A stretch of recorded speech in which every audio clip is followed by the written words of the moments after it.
우리가 지금 수요일에 사도행전 공부하는데 16장을 지금 상당히 오랜 기간 공부하고 있습니다. 그 안에 집회도 있었고 또 제가 말씀 전하지 못하고 우리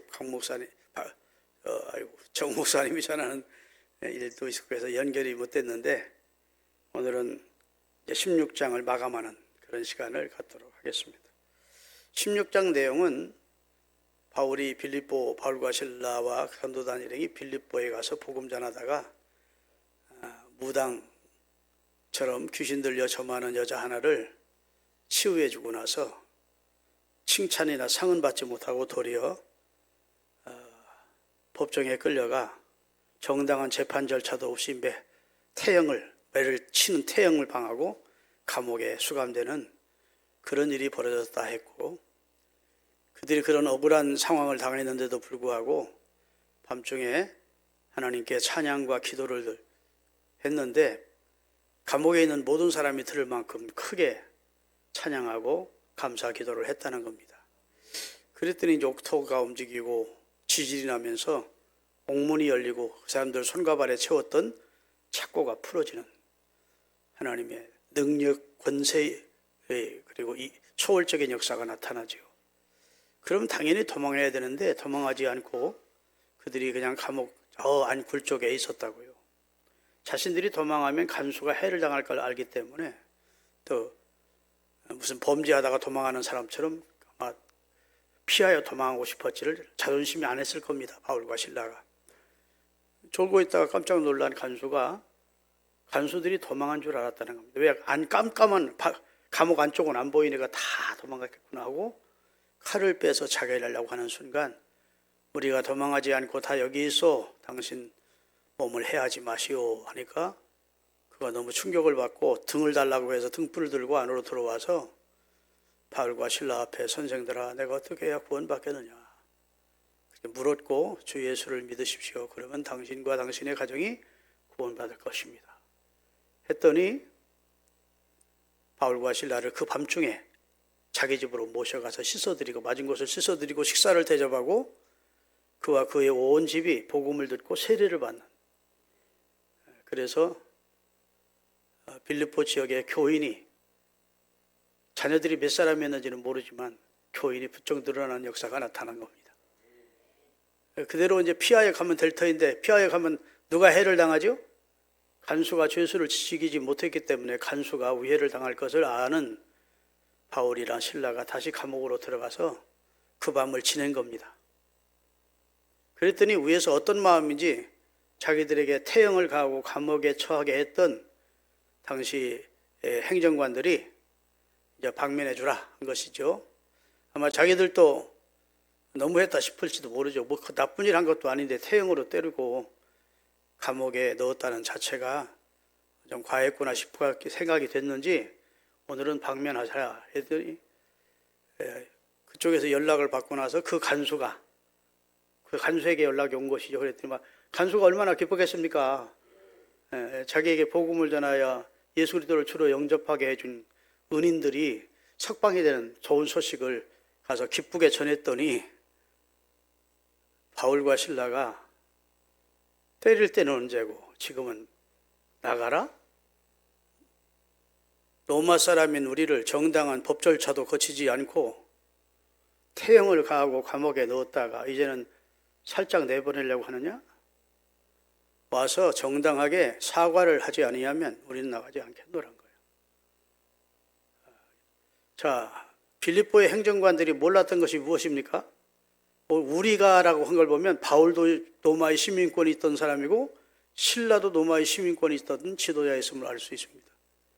로마의 시민권을 가진 사람은 당시 최고의 나라가 로마였고 로마의 시민권을 가지면 불법적인 구인을 당하거나 불법적인 우회를 당하지 않도록 보호받도록 되어 있다고요.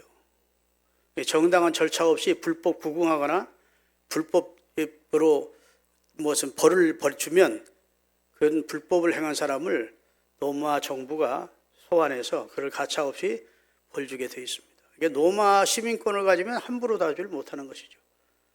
근데 자기들은 유대 사람인 줄 알았는데, 보잘것 없는 식민지 국가의 한 시민들인 줄 알았는데, 그래서 고소하는 사람들이 하는 말만 들었죠. 이 사람들은 이방인으로서 우리 동네, 우리 도시에 와서 우리가 듣지도 행하지도 못할 이상한 풍습을 전한다. 이 얘기만 듣고, 이방인이니까 유대인의 시민권을 가진 사람이지 로마의 시민권을 가진 사람이라고 생각지 않았던 것 같아요. 그래서 이제 태형을 가하고 감옥에 넣었던 겁니다. 그런데 그 다음날 그가 이제 로마의 시민권을 가진 자였다는 걸 알게 된 행정관들이 와서 사과를 하는 것이죠. 여기 자세히는 안 나와 있지만 우리는 몰라서 그랬어. 용서하시오. 그리고 그 동네에 계속 있으면 문제될 것 같으니까 자기들이 나중이라도 이 사실이 알려져서 문책받을 것 같으니까 우리 마을에서 이 사실을 문제 삼지 말고 떠나달라.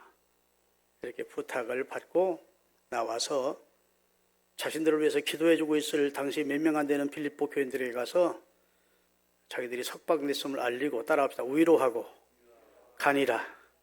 마지막 절이 아주 은혜로운 말씀이 나옵니다. 네, 거기 나오네. 자, 다 같이 40절. 두 사람이 옥에서 나와 누디아의 집에 들어가서 형제들을 만나보고 위로하고 가니라.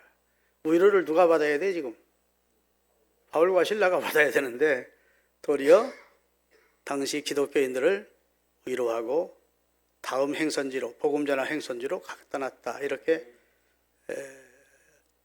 16장은 마감이 됩니다. 여러분, 성령은 파라클로테스라고 합니다. 헬라어로 파라클로테스. 위로의 영이에요. 위로의 영. 그리고 위로하는 사람을 파라클레스라고 합니다. 파라클레스. 그러니까 위로영이 파라클로테스고 위로자가 파라클레예요. 그러니까 성령으로 충만해서 늘 주의 복음을 가지고 주님의 위로를 경험하며 살던 사도 바울이 파라클로의 영을 받은 사람이니까 만나는 사람마다 위로의 복음을 전했습니다. 그리고 위로해 주었어요. 고린도후서 1장 3절에서 7절입니다. 이 위로라는 말이 몇 번 나오는지 한번 세보시면서 읽읍시다. 찬송하리로다.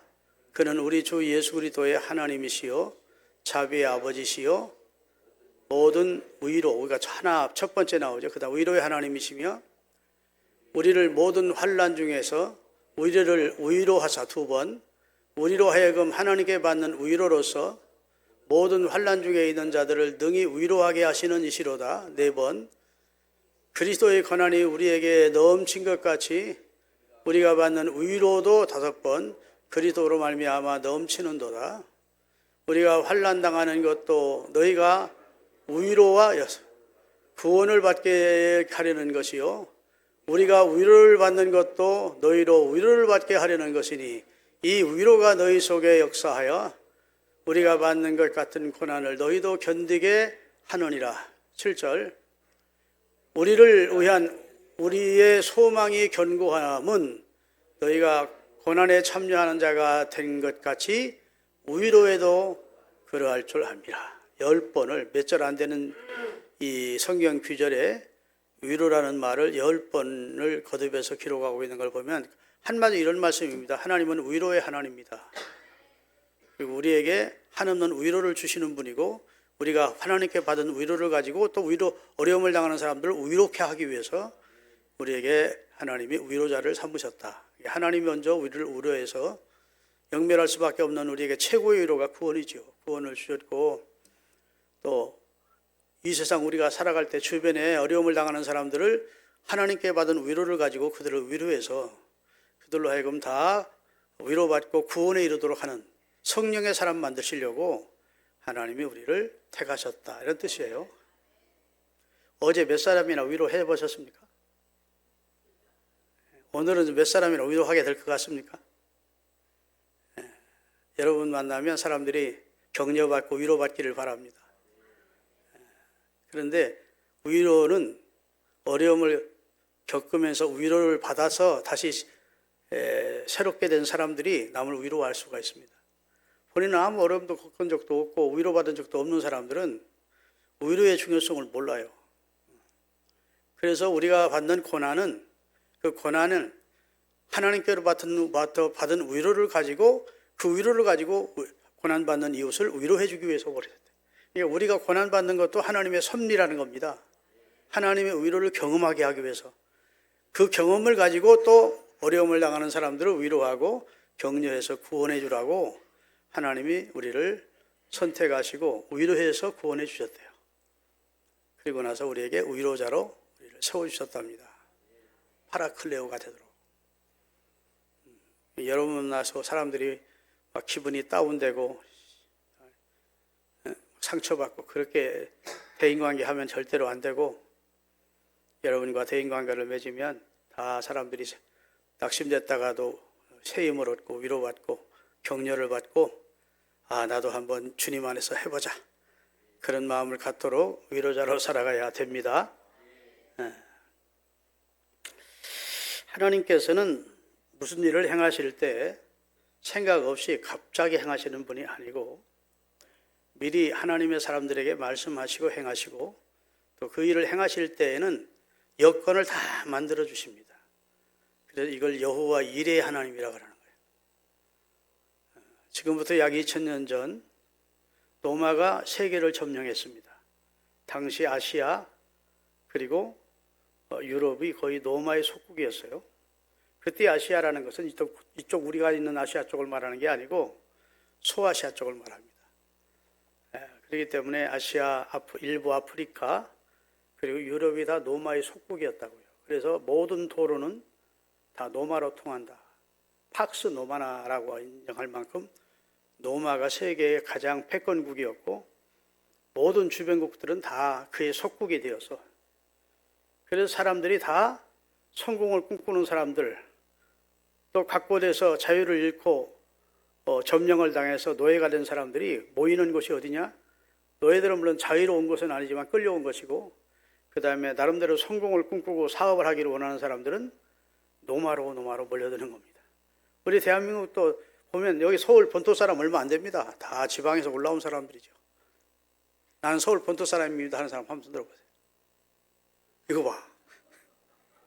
저도 충청도 서천 촌 사람입니다. 근데 하나님은요, 출세시키려면 꼭 너 본토 친척 떠나게 하시더라고요. 본토에 사는 사람들 치고 크게 성공한 사람 없습니다. 다 본토 친척 아비집을 떠나서 새로운 세계를 경험하는 사람들에게 꿈도 갖게 하고 어떤 부딪히는 환경 속에서 그걸 견디게도 하고 이기게도 하고 결국은 꿈을 이루도록 만드시더라고요. 그러니까 나 고향 떠나서 지금 백제에 와서 지금 이게 뭔 고생이야 이렇게 생각하지 마시고, 하나님이 고향 친척 떠나게 해서 서울 양주 신흥교회 나오게 하신 거 감사하다. 목사님은 성경을 아주 아전인수격으로 해석하시는 거예요. 성경 해석이 아니고 그렇게 생각하는 게 좋겠다 그 말입니다. 하나님은 모든 일을 섭리하시고 이끌어 가시는 분이잖아요. 제가 이 양주 지역에 교회가 세워질 것은 제가 어떻게 알았겠습니까? 제가 이 지역까지 와서 은퇴하고 나서 목회할 줄은 누가 알았겠습니까? 하나님이 하시는 일이죠. 하나님의 뜻에 순응하며 살면 하나님이 우리 앞날을 위해 준비한 여호와 이레를 체험하며 살도록 하신다고요. 그런데 하나님의 복음이 이 세상에 와서 예수님이 오셔서 복음이 빨리 세계로 확산되게 하기 위해서 여호와 이레 하나님이 세 가지를 준비하셨습니다. 그 첫째는 나라 곳곳에 유대인들이 퍼져 살게 하셨고 그 유대인들을 통해서 회당이 세워지도록 하셨습니다. 구약시대 때에는 출애굽하고 나서 그 다음에 이스라엘이 바벨론 포로로 가기 전까지는 회당이라는 게 없었습니다.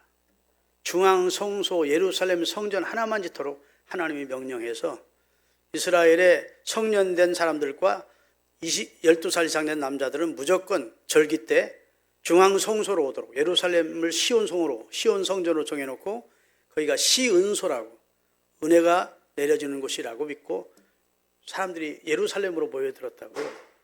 그런데 이제 바벨론에 포로되어 가고 나서 예배 드릴 수 없었잖아요. 예루살렘에 올 수가 없으니까 그들이 그쪽에서부터 이제 조그맣게 자기들끼리 모여서 유대의 전통이나 성경을 공부하는 그런 적은 회집 장소가 있었고, 그리고 나서 전 세계로 예수님이 오시기 전까지 지역에 유대인들이 세계로 많이 흩어졌다고요. 그런데 그들이 회당을 짓고 안식일은 거기 모여서 성경 토론하고 예배하고 공부하고 그랬다고요. 그러니까 사도 바울이나 당시 복음을 전하는 사람들이 각 지역에 가면 어디부터 가죠? 회당부터 갔어요. 회당부터. 거기 가면 같은 하나님을 섬기던 전력이 있는, 바울도 옛날에 하나님 섬기는 유대교인이었잖아요. 얘기가 통한다고 사람들하고. 그래서 이제 하나님의 말씀 율법을 전하다가 율법 시대는 이제 마감이 됐고 하나님이 그 아들 약속하신 대로 예수님을 보내줬다. 당시에 예수 믿어야 구원받아 하면 그때부터 이제 문제가 트러블이 일어나는 겁니다. 하나님이 무슨 아들이 있냐? 우리가 믿는 하나님은 유일신 하나님인데 무슨 아들이 있고, 우리가 알기로는 예수라는 자가 신성 못 얻어가다가 유대인들에 의해서 로마에게 형을 넘겨줘서 거기서 죽은 줄 아는데 저 사람들 이상한 사람들이네, 왜 예수를 하나님의 아들이라고 그래? 이러면서부터 이제 문제가 일어나기 시작하고, 그러면 이제 바울이 열심히 예수께서 하나님의 아들이시고 우리의 구주 되심을 성경으로 여러 입증을 하는, 그렇게 되면서 이제 복음이 전래됐거든요. 그래서 선교사님들이 제일 먼저 가서 복음을 전하도록 준비해 둔 장소가 회당입니다. 여호와 일의 하나님이요. 그리고 아무래도 이방인이 예수 믿는 경우가 많을까요? 유대인 가운데 이해를 하면, 바울이 전하는 복음을 이해한 사람들은 유대인들 가운데 예수 믿는 사람이 많을까요? 프로테지로 따지면 아무래도 유대인들 가운데 예수 믿는 사람이 많이 늘어나야 되죠. 유대인 그리스도인들, 유대교인이었다가 기독교로 개종하는 사람들이 많죠. 그래서 하나님이 첫 번째로 준비한 그런 여호와 이레가 회당이고요. 두 번째로 준비한 여호와 이레가 헬라어입니다. 헬라어. 그 당시는 그 모든 사람들이 헬라어가 공용이었어요. 히브리 사람이라고 히브리어를 다 사용한 거 아니에요. 로마 사람이라고 로마어를 사용한 게 아니고 이미 헬라어에 됐던, 헬라가 로마 이전에 헬라가 다 점령했었기 때문에 헬라어가 거의 공용이었어요. 여러분, 전도하러 가서 말 안 통하면 그것보다 힘든 게 없습니다. 우리 교회 김근영 선교사님이 태국 선교사로 파송이 됐는데 언어 공부하는 데만 3년 동안 가서 거기서 유학하면서 2년 열심히 공부하고, 그리고 조금 이제 낱말을 모르는 게 아니라 성경적 그 단어가 쉽지 않거든요. 그걸 태국 사람들이 이해할 수 있도록 전한다는 게 쉽지 않다고. 여기서 태국 근로자들 모아놓고 주일날 주일 예배를 드렸는데 태국 근로자가 통역을 해주면서 예배를 드렸습니다. 한 1년 동안. 그러다가 완전히 태국으로 들어가서 선교해라 했더니 거기 가서 이제 2년 가까이 사모님이랑 태국어 공부했어요. 이게 말 안 통한다는 게 그냥 전교사 입장에서 2, 3년 동안은 실상은 복음을 전하기 위한 방편으로 2, 3년 동안 회송생활을 한 거나 마찬가지 아닙니까? 말이 통했다라면 그런 일이 필요 없죠. 그렇죠? 당시는 헬라어가 다 공용어였기 때문에 바울이 어디를 가든지 헬라어를 전하면 다 복음이 통역자를 세워가지고 통역해달라고 할 필요가 없었다고. 그게 얼마나 유익한지 모릅니다. 우리가 외국에 가끔 부흥회를 가면 제가요, 한 35년 전에 엄신영 목사님이라는 중국교회 목사님과 같이 필리핀 선교를 갔어요. 자기는 중앙체육관, 큰 체육관 벌어서 연합집회 해놓고 같이 간 우리 쫄땡이, 그 당시에는 쫄다고 우리 34살밖에 안 먹었으니까 우리들은 지방 필리핀 교회를 보낸 거예요. 그러니 필리핀 사람들이 아들 이렇게 설교할 수가 있어요, 없어요? 나를 태우러 온 목사님이, 필리핀 목사님이 1시간 반을 나를 태우고 갔는데 말이 통해야 말이지. 현지 가야 선교사님, 우리 한국 선교사님이 있다는 거예요. 야, 1시간 반 동안 말 안 하고 산청경계 보면서 이렇게 서로 얼굴 쳐다보고 웃고 이러고 가는데, 야, 바보가 따라왔구나. 말 안 통하면 바보구나 싶더라고. 그러니까 내가 말이 통하는 사람이었으면 그 시간에 참 유익한 시간이었을 텐데 그렇지 않습니까? 하나님이 복음이 예수님을, 당신의 아들을 보내서 인류를 구원하는 일을 하시기 전에 이렇게 길을 여건을 먼저 만들어 주셨다. 회당 제도가 있게 하셨고 가는 곳곳마다 헬라어가 공용어가 되도록 만들었다. 그 다음에 로마가 세계 곳곳에 길을 뚫어놓고 로마 점령하에 있게 하셨어요. 그래서 국경 자체가 없었어요. 로마가 통치할 때에는. 그리고 이웃나라 가기 위해서 비자 내고 여권 준비하고 그럴 필요가 없었다. 어느 나라든지 자유롭게 국경을 넘어가서 살 수가 있었어요. 그게 얼마나 큰 특혜입니까? 좀 아멘 좀 하세요. 특혜를 그렇게 만들어 주셨다고. 그리고 가장 큰 준비한 것 가운데 하나가 로마의 법입니다. 로마법이 당시 로마가 법으로 최고 발달한 나라가 된 것은 로마가 그 주변 모든 나라를 속국으로 만들어 놓고 통치를 하기 위해서 최고의 법을 만든 겁니다. 그 당시로서는. 물론 나중에 유니티아스라고 하는 법전이 나오는데 주후 6세기 후에 유니티아스라는 법전이 나와요. 지금 세계에 있는 모든 법들이 그 유니티아스 법전의 근거, 뿌리를 두고 있다고 합니다. 그런데 로마가 법을 제대로 만들어 주지 않았더라면 세계가 얼마나 혼란이 있겠어요. 로마의 통치는 세계 각 종교를 인정했습니다. 종교 무상을 못하게 하면 거기서 일어나는 반발이 원체 크기 때문에 세계 각 종교, 자기가 점령한 나라의 족속의 문화나 전통이나 종교를 인정해 주었어요. 세금만 잘 내라는 거야. 우리한테 반발만 하지 말라는 거야.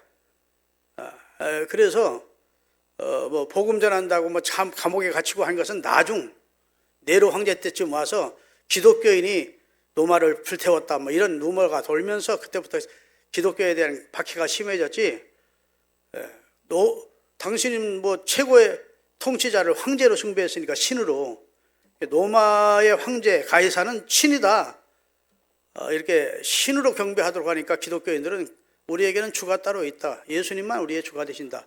이런 것 때문에 충돌이 있었지만 크게 복음 전하는 데는 처음에 큰 걸림돌이나 마찰이 없도록 환경을 하나님이 만들어줬던 겁니다. 할렐루야. 여러분 진짜 나라가 제대로 서려면 법치 국가가 되어야 됩니다. 법이 지배하는 나라. 우리나라가 지금 법치 국가가 되죠. 한때는 법치 국가가 된 듯 했는데 지금은 법이 안 서고 있습니다. 땡깡 쓰면 되는 나라가 되어버려요. 패거리 정치, 이념 정치, 우리 편 정치. 여러분 법관들이 무슨 우리 법 연구회나 무슨 그런 연구 사조직을 가질 필요가 없습니다. 여러분 목사들도 어떤 사조직에 들어가면요 그 사람 부탁하면 거절하기 힘들어요. 군대에서 사조직을 만들었다가 김영삼 대통령 때 와서 하나를 없앤 것은 사조직은 지금 우리나라 축구 대표팀을 하고 있는 감독을 하고 있는 홍명보가 왜 지금 큰 문제가 됐었습니까? 고대 출신인데 고대 출신과 연결된 사람들만 대표 선수로 뽑았기 때문에 홍명보 안 된다 난리를 쳤는데 결국은 체육회 힘이 막강하더라고. 감독이 되긴 됐는데 하여튼 이 사조직이라는 건 공평하게 통치해야 될 자리에서는 사조직이 있으면 안 되거든요. 형님 봐줘, 이거 내가 맡은 사건이야.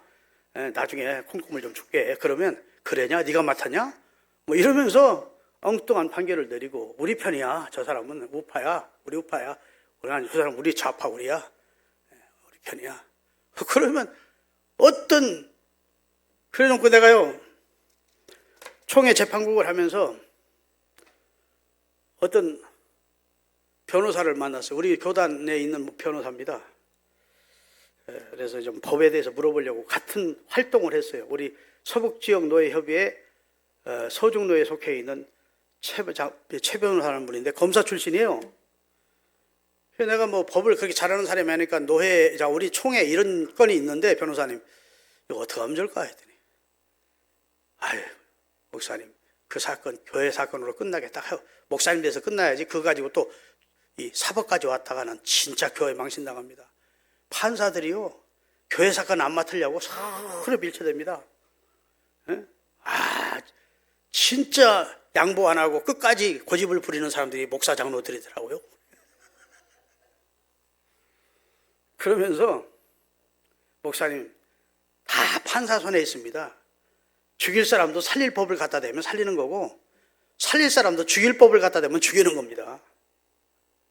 판사가 마음대로 하는 겁니다.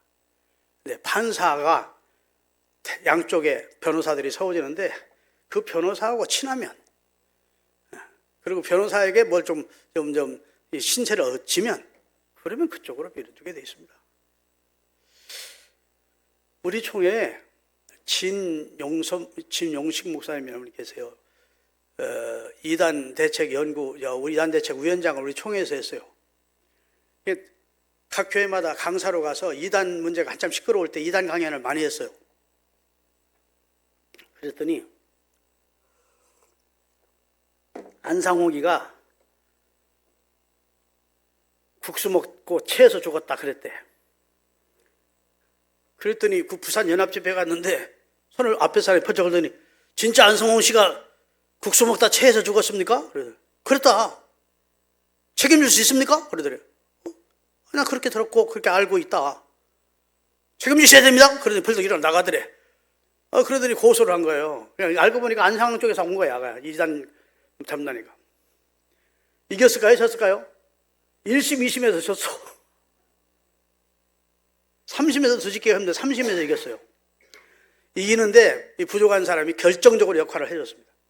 여러분, 진현정 목사하고 저거는 친구인데 같은 동기이기도 하고 나한테 그래, 형님, 우리 총회가 이걸 지원해 줘야 되는데 이단재식 위원장이 이단과 싸우려면 이단들한테 얼마나 고소를 많이 당하는지 모르는데 이단들은 돈이 많아서 엄청나게 비싼 변호사를 삽니다. 내가 무슨 돈이 있습니까? 나는 기껏 변호사 산다 해야 500만 원짜리 아니면 1000만 원짜리 삽니다. 총회에서 한 푼도 안 도와줍니다. 그래서 결국은 돈에 밀려서 내가 졌습니다. 그쪽 변호사들이 자기들이 1억 변호사비 받고 이쪽 500만 원 받으면 형님, 지들끼리는 또 다 알잖아요. 같은 뭐 판사들, 변호사들이. 형님, 그 진용식 목사 사건 얼마 받았어? 변호사비? 500 받았다, 야. 그래요? 내가 1000만 원 보내줄 테니까 그 사건 나한테 넘겨? 내가 이기게 해줘. 그래, 알았다. 그런데 그렇게 한대요. 그러면서 나한테 총회장님의 각 교회에다가 총회장님이 공문 하나만 발송해 주면 내가 이길 수 있겠다는 거야. 우리 총회 수만 명 되는 교인들이 있는 교회 목사님들, 수천 명 교회 목사님들한테 총회장이 지금 이단과 싸우고 있는 진용식 목사가 지금 이런 불의한 세력들한테 고초를 겪고 있다. 우리 교단의 이단대책위원장이 싸우는데 우리 각 교회에서 그럼 변호사비를 지원해 주자. 요 총회장 공문만 하나 띄워주면 제가 이긴다는 거예요. 확실하냐? 확실합니다. 돈 때문에 지는 겁니다. 그래 내가 그 당시 안명환 총회장이라고 내가 형님으로 모시던 분이 있는데 총회장님 하나 해줘야 될 게 있습니다. 뭘? 진용식 목사 그 새끼 얘기를 하지도 마라. 그 새끼 한기총회 갔다가 어떤 목사한테 귀때기 맞고서 나왔더만. 그러니까 한기총회에서는 어느 교단 암흑회를 이단이 아니라고 방면해주라 했던가 봐요. 이단대책위원회. 한기총도 이단대책위원회가 있거든. 그런데 우리 교단에서 그 교단은 이단으로 지목이 됐어. 그런데 지금 한기총에서는 암흑회 한기총 총회장이 뒷돈 받고 거기를 이단에서 풀어주려고 그러는 거야. 그러니까 말린 거예요. 안 된다. 그랬더니 그쪽에서 참 부끄러워지게 조금 혜택을 받은 사람들이 야, 이 새끼야, 쫓겨나들이 막 이 기용식 목사 귀때기를 때렸대. 그리고 거기서 쫓겨났다는 거야. 그래서 내가 안명환 총회장한테 총회장님, 뭘 정확히 하셔야지. 우리 교단에서 이단으로 정지한 교회를 받으려고 그러니까 그거 받지 말자고 했다가 귀때기 맞은 것은 의로운 일이요, 잘못한 일이요. 우리 교단의 신학을 지키기 위해서 싸우다가 맞은 건데 무조건 거기서 매 맞고 이단 대책위에서 쫓겨난 것 가지고 시비를 걸면 목사님의 바른 판단이 아니지. 네 말 듣고 보니까 네 말이 맞다야. 그러면 총회 각 큰 교회 100개 교회에다만 공문을 보내도록 총회장이 도장을 찍고 하라가세요. 그러자 해가지고 추진해서 그때 나온 각 교단의 성금이 1억이 조금 넘었다고 그래요. 그래서 막판에 대법원에 가서 이겼어. 이거 어떻게 이상한, 하여튼 법치가 그렇게 중요한데 법이 살아야 되는데요, 좀. 전관예우라는 거 아시죠, 여러분? 부장판사, 무슨 부장검사 하면 무조건 그거 퇴임하고 나서는 1년 동안 맞는 사건은 다 이기도록 만들어줘. 그게 뭐 잘했느냐 뭐랬느냐 뭐 그거 따지지 않아요. 왜? 자기들도 판사법 받고 검사법 받고 나오면 어차피 변호사 할 텐데 전관예우 혜택을 받아야 되거든. 이런 부조리한 입장이 세상 법입니다. 나중에 하나님의 판단이 있어야 되겠어요? 없어야 되겠어요? 하나님의 심판은 꼭 있어야 됩니다. 이 세상 사람 악인들이 특세하고 살다가 그냥 죽으면 심판 없다면 나는 그런 하나님이라면 안 믿겠어. 나도 물론 심판받을 듯 했지만 여러분과 저는 심판을 면했잖아. 그런데 진짜 악랄한 사람들 있잖아요. 저런 사람들 그냥 넘어가면 되겠다. 사람을 3천만 원 죽이고 수백만씩 죽이는 사람들을 그냥 넘어가면 안 되잖아요. 폴포트 같은 사람은 캄보디아 사람들 거의 400만 원을 죽였지 않습니까? 얼마 전에 지금부터 한 6, 70년 전에 그런 사람 그냥 놔두면 안 되지. 하나님의 심판이 있어야지. 물론 말년에 심판 받아서 처참하게 그 생애가 끝났습니다만 이 세상에서는 진짜 심판이 필요하다 싶은 사람이 있어요. 여하튼 그래서 법이 로마 사람인 시민권을 가진 사람을 이렇게 함부로 대하면 안 된다는 것이 알려졌기 때문에 자기들이 그것이 나중에 바울과 실라가 나가가지고 빌립보의 행정관들의 문제가 있습니다 하고 상소 하나 올렸다가는 자리를 보존할 수가 없는 입장이 되기 때문에 사정사정하면서 바울과 실라를 예우했다는 말씀이 오늘 본문입니다. 그리고 본인들이 위로받아야 될 입장이지만 위로자로 하나님이 부르심을 받았으니까 유닉의 집에 모여있는 성도들을 위로하고 갔다, 이런 말씀입니다. 이거 오늘 제가 전해드리려는 본 내용은 아닌데 이상하게 설교가 딴 데로 갔네. 로마 시민권이 얼마나 위력이 있습니까? 그런데 천국 시민권은 얼마나 위력이 있겠습니까? 사도행전 22장 25절 띄우세요. 쭉 넘겨서 25절까지. 25절로 올라가서 가죽줄로 바울을 매니 바울이 곁에 서 있던 백부장더러 이르되 너희가 로마 시민 된 나를 죄도 정하지 아니하고 나를 채찍질 할 수 있느냐? 이렇게 물었다고요. 이 말은 무슨 말이냐면 바울이 예루살렘에 올라갔다가 바울을 죽이자는 예루살렘 분위기에 의해서 바울이 막 폭행을 당하고 그리고 결박이 돼서 막 문매 맞아 죽을 지경이 됐어요. 그 상황이 되자 백부장이 그 사실을 알고 그 사건 속에 뛰어들어가서 바울을 보호해 주었습니다. 보호해가지고 높은 계단 위에 바울을 세워놓자 바울이 나한테 변명할 시간을 달라 해서 바울이 설교를 하는데 막 더 사람들이 아우성이 쳐서 바울을 돌로 때려 죽이려 하자 바울을 안으로 끌고 들어가서 아무래도 이스라엘 사람들이 예루살렘 사람들이 이렇게 이 사람을 죽이놈이라고 하는 거 보면 무슨 죄가 있나 보다 싶으니까 백부장이 팔을 가죽으로 묶어라. 때리려고 때려서 자백을 받아내려고 그래서 바울을 이제 결박을 하려고 그랬다고요. 그랬더니 그때는 바울이 당신들 이럴 수 있어? 나 로마 사람인데 나 로마권 시민권을 가지고 있는 사람인데 재판도 하지 않고 나를 칠 수 있습니까? 그랬더니 백부장이 깜짝 놀란 거예요. 로마의 시민권이라는 소리를 듣고 그리고 자기 상관인 천부장을 찾아간 겁니다. 천부장이면 지금 엄청난 높은 직위예요. 천부장을 찾아가서 천부장님 지금 예루살렘에 시위가 일어났고 유대인 한 사람을 죽이려고 해서 우리가 보호했는데 그래서 무슨 죄를 졌나 매로 치려고 했더니 나는 로마 시민권을 가진 사람이다. 너희들이 죄도 정치 않고 나를 이렇게 배로 칠 수 있느냐 해서 보고하러 왔습니다. 천부장이 막 같이 막 뛰어온 거예요.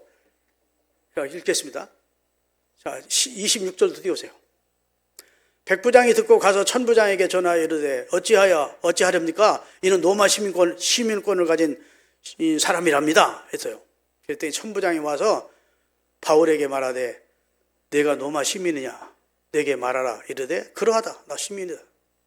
천부장이 나는 돈을 많이 들여 시민권을 얻었노라. 바울이 나는 나면서부터 시민권이야. 그 말은 당신하고는 나오는 게임이 안 돼. 그 말이야. 당신 돈 들여서 로마 시민권을 샀지만 나는 선대 때부터 로마 시민권을 가진 귀족 집안, 명문 귀족 집안의 아들이다. 그랬더니 29절 신문하려는 사람들이 곧 그에게서 물러가고 천부장도 그가 로마 시민인 줄 알고 그 결박한 것 때문에 두려워했다는 겁니다. 아, 로마 시민을 함부로 결박했으니 이거 큰일 났구나. 이렇게 해서 바울이 이제 정당한 재판을 받기 위해서 로마까지 가게 되는 시발점이 여기서부터 시작되는 거예요. 그러면 이상하지 않습니까? 빌립보에서 귀신 들린 여정 쫓고 나서 그때도 매를 때리기 전에 나 로마 시민권이라야? 나 어떻게 때리려고 그래? 그때 그렇게 했으면 맞았을까 안 맞았을까? 안 맞았을 텐데 그때는 로마 시민권인 걸 말하지 않고 매 다 맞고 감옥에 갇히고 그리고 나서 떠나려고 할 때 내보내고 하려고 할 때 그때서 얘기를 했대. 왜 그랬을까요? 지금 유대인들에게 잡혔을 때에는 그때는 복음을 전할 상황이 아니었고 내가 보호를 받아야 할 입장이기 때문에 로마 시민권을 사용을 한 것이고 그곳에서는 자기가 떠난 이후라도 로마의 시민권을 가진 사람이 믿는 기독교가 그렇게 함부로 대할 기독교는 아니구나 하는 사실을 남아있는 당시 이제 예수를 믿게 될 빌립보 기독교인들에 대한 사후 조치로 나는 그리했다고 믿습니다. 그래서 불황무식한 것들이 믿는 것이 기독교가 아니고 정당 로마 시민권을 가진 당시 문화인들이고 지식인들이고 다른 권세를 가진 사람들도 기독교인이 되는구나. 그래서 당시 이제 빌립보 지역에 예수 믿을 사람들이 많이 생길 거 아니겠습니까? 그들에 대해서 함부로 조치하지 못하도록 하기 위해서 사후 어떤 좋은 조치를 위해서 그리 말씀 로마 시민권자임을 드러냈다고 봅니다. 여러분 우리가 굳이 불이익을 당하면서 세상을 살 필요는 없습니다. 정당한 권리를 내가 주장해서 정당한 권리를 확보할 수 있을 때는 정당한 권리를 찾아야지요. 자, 그러면 로마 시민권이 그렇게 중요한 입장이었다면 여러분과 저는 무슨 시민권을 가지고 있다고요? 바울이 왜 그렇게 매듭까지 맞으면서 핍박을 받으면서 이 나라 저 나라 이족족 저족족으로 지금 돌아다니는 겁니까? 천국 시민권을 갖는 비결을 가르쳐 주려고 한 거예요. 자기가 천국 시민권을 얻고 나니까 너무 좋은 거야. 로마 시민권을 가는 비교도 안 돼. 그런데 이 천국 시민권을 얻는 것이 그렇게 어려운 것이 아니야. 하나님의 아들이 다 이루어졌고 그 하나님의 아들 예수 그리스도만 마음으로 믿고 입으로 시인하면 천국 시민이 되는데 이 놀라운 사실을 어떻게 하든지 알려서 전해주고 싶어서 그 핍박을 받으며 그 모진 매를 맞으며 감옥살이도 하면서 그러면서 천국 시민권을 얻는 비결을 가르쳐 주려고 복음 전하러 다닌 거죠. 아멘. 여러분과 저는 지금 천국 시민권 받았습니까? 못 받았습니까? 받았습니다. 예수님 통해 생명을 얻었습니다. 그리고 우리의 이름은 어디에 있어요? 생명책에 있습니다. 자, 빌립보서 3장인가요? 20절 다 같이 읽겠습니다. 우리의 시민권은 하늘에 있는지라 거기로부터 구원하시는 자 곧 주 예수께서를 기다리노니. 우리의 시민은 하늘에 있대. 예수님이 전도하고 돌아온 제자들이 귀신 쫓고 병 고침을 잘 보고하자 너희 이름이 하늘 생명책에 기록된 것으로 기뻐하라고. 하늘에 기록된 것으로 기뻐하라고. 하늘 시민권이 최고의 시민권이에요. 요즘 중국 사람들이요, 대한민국이 와서 깜짝 놀라는 겁니다. 또 세계 여행을 가서 깜짝 놀래요. 왜 그런 줄 아십니까? 중국 사람들이 시진핑한테 잘못 교육을 받아서 우리나라가 세계 최고다. 미국들한테 안 된다. 이렇게만 교육을 받아서 우리나라가 미국을 추월할 것이고 우리나라가 세계 최고의 나라다. 중국이라면 다 알아준다. 요즘 젊은 애들 다 그렇게 교육을 받았습니다. 그래서 이 아시아 주변 국가는 다 중국어로 할 줄 아는 줄 알고 있는데 한국에.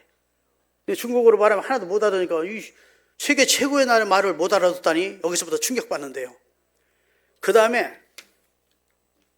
공항을 통과할 때 중국 여권을 받아들고 아이고 좋은 나라에서 오십니까? 큰 나라에서 사십니다. 이럴 줄 알았더니 아주 한 20분 세워놓고 막 미국 사람 시민권 간 사람 막 거의 프리패스 하다시피 하고 한국 사람들도 막 거의 프리패스 하고 자기들 못 사는 막 다른 나라도 막 프리패스 해주는데 중국 사람들은 하나 붙들고 물으니까 이게 보통 자존심 상하는 게 아니야.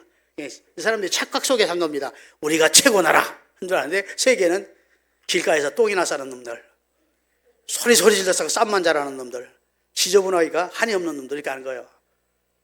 여러분 돼지우리 속에 한국 사람, 일본 사람, 중국 사람을 넣었더니 일본 사람들은 들어가다 물러 튀어나오더래. 이 더러운 데를 못 살겠다고. 한국 사람은 조금 있다가 튀어나오더래. 근데 중국 사람은 돼지가 튀어나오더래. 아이고, 이런 더러운 중국놈하고는 못 살겠다. 내가 30년 전에 중국 갔더니 화장실도 그렇게 더럽고, 지금은 좀 나아졌겠지만 중국 사람들의 의식이 크게 문제가 있어요. 자기들이 최고국민이라. 그리고 함부로 예의 없이 행동하고 소리소리 일러서 하고 형편없는 인간들입니다. 그래도 우리도 중국 사람도 선교해야 되니까 긍휼히 여겨야지. 형편없는 인간이라고 하면 안 되지. 하나님 죄송합니다. 말 잘못했네요. 여하튼 중국이 우리 수준 따라오려면 멀었어요. 여러분, 우리 국가가 대한민국에요, 비자나 여권을 가지고 외국 가면 대우받습니다. 좋은 나라에서 왔다, 1등 국가에서 왔다. 이렇게 되기까지 우리나라가 참 깊숙이 노력을 해서 이제 세계 선진화 국가가 된 거죠. 그런데 아주 후진 국가나 중국이나 막 줄이를 얼마나 집에 올려 세웠는지. 우선 공항 통과할 때부터 1등 국가인지 2등 국가인지 3등 국가인지를 알게 돼.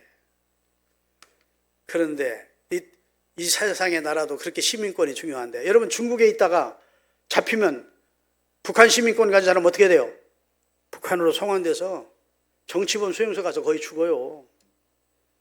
그런 사람 입장에서 우리나라 시민권 가진 사람이 얼마나 부러울까? 얼마나 부럽겠습니까? 병원 가도 아주 적정한 치료도 해주지, 민주국가로 자유롭게 말할 수도 있지, 여행의 자유도 있지. 우리나라 사람들이요, 이게 좋은 나라에 살면서도 이걸 잘 몰라. 고마워하십시다. 우리 앞선 우리나라 정치관들 가운데 좋은 분들 보내주셔서 하나님 이 나라 경제 부흥시켜주시고 민주화 시켜주시고, 할렐루야. 이만큼 이제 세계의 어깨를 나란히 한 나라를 만들어주는 건데, 그런데 무슨 불만이 많은지 맨날 난리만 폈사네. 이거 하나님이 우리나라 아이고 안 되겠다 싶을 거야. 너희 안 되겠다, X표 이럴까 봐 걱정이야. 그러면 큰일 나는 건데. 나라와 민족을 위해 기도하십시다. 그리고 천국 시민권을 가진 사람으로서의 자긍심을 가지고 사십시다. 나는 천국의 시민권이야. 이제 내가 세상을 마치고 하나님 앞에 들어갈 때, 하나님 나라 갈 때 당당하게 내놓을 수 있는 시민권을 가진 자로 살아가고 있음에 감사해야 돼요. 생명책에 기록되어 있다. 요한계시록 21장 읽고 마치겠습니다. 무엇이든지 속된 것이나 가증한 일 또 거짓말하는 자는 결코 그리로 들어가지 못하되 오직 어린 양의 생명책에 기록된 자들만 들어가더라. 기도하겠습니다.